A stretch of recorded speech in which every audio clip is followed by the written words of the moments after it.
नमस्कार साथियों, आज हम सुनेंगे दशा माता की पवित्र और चमत्कारी कथा। आप सभी का स्वागत है कथा कहानी 13 में। आज मैं आप सभी को सुनाने जा रही हूँ दशा माता की पवित्र और चमत्कारी कथा। हमारे भारतीय लोक विश्वास में दशा माता का व्रत बहुत श्रद्धा और आस्था से किया जाता है। कहा जाता है कि जो स्त्री या पुरुष सच्चे मन से दशा माता का व्रत करता है और उनकी कथा सुनता है, उसके जीवन की कठिन दशाएं दूर हो जाती है और घर में सुख समृद्धि का आगमन होता है। तो आइए श्रद्धा से सुनते हैं दशा माता की यह पावन कथा। बहुत समय पहले की बात है। एक छोटे से गांव में एक बूढ़ी माँ और उसका बेटा रहते थे। माँ बहुत बूढ़ी हो चुकी थी और उनका बेटा दिन भर अपने दोस्तों के साथ खेलने में समय बिताता था। वह कोई काम नहीं करता था। एक दिन माँ ने बेटे को समझाते हुए कहा, बेटा, मैं अब बूढ़ी हो गई हूँ, कब तक तुम्हारी सेवा कर पाऊंगी?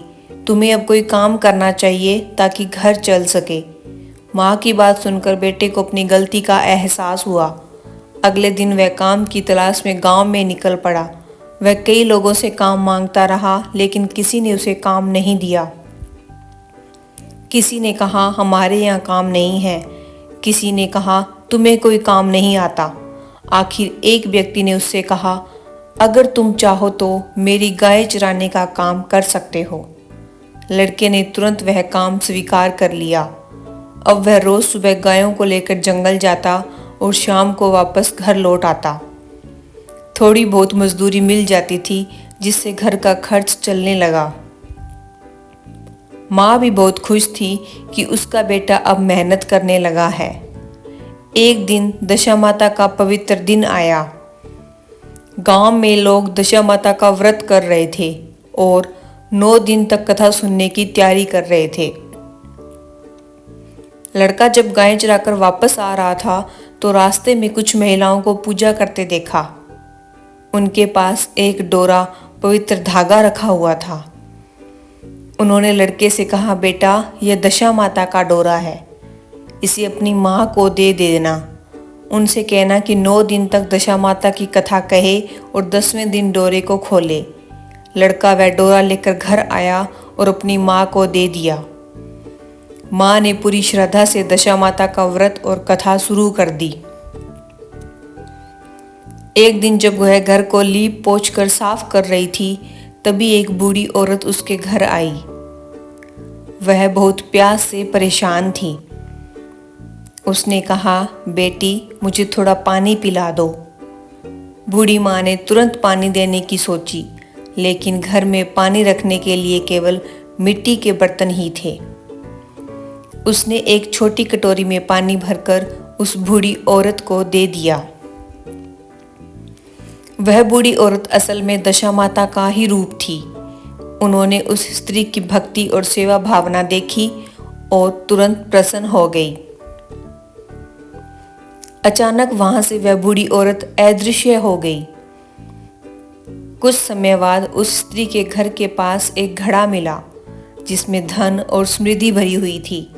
फिर एक दिन पालकी आई और उस बूढ़ी माँ को बड़े आदर के साथ एक सुंदर महल में ले जाया गया।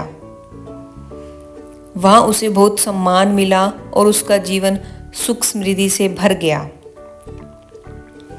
उसने दशा माता को याद करके प्रार्थना की, माता, मेरे बेटे का भी विवाह अच्छे घर में हो जाए। दशा माता की कृपा से उसके बेटे का विवाह भी एक अच्छी और संस्कारी लड़की से हो गया। जब बहू घर आई तो बूढ़ी माँ ने उसे समझाया, बेटी, हमेशा दशा माता का व्रत करना और उनकी कथा सुनना, क्योंकि उनकी कृपा से ही हमारे जीवन की सारी परेशानियां दूर हुई है। बहू ने भी पूरे मन से दशा माता की पूजा शुरू कर दी। कुछ समय बाद फिर दशा माता उस घर में आई और बहू की भक्ति देखकर बहुत प्रसन्न हुई।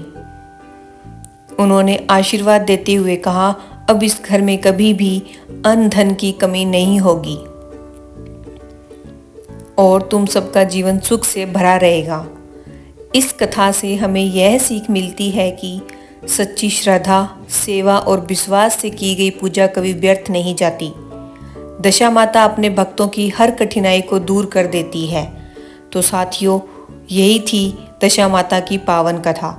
अगर आपको यह कथा पसंद आई हो तो वीडियो को लाइक जरूर करें और कमेंट में लिखें जय दशा माता। और अगर आप पहली बार हमारे चैनल कथा कहानी 13 पर आए हैं तो चैनल को सब्सक्राइब करें और घंटी जरूर दबाएं, ताकि आपको ऐसी ही धार्मिक कथाएं और प्रेरणादायक कहानियां सबसे पहले मिलती रहे। धन्यवाद।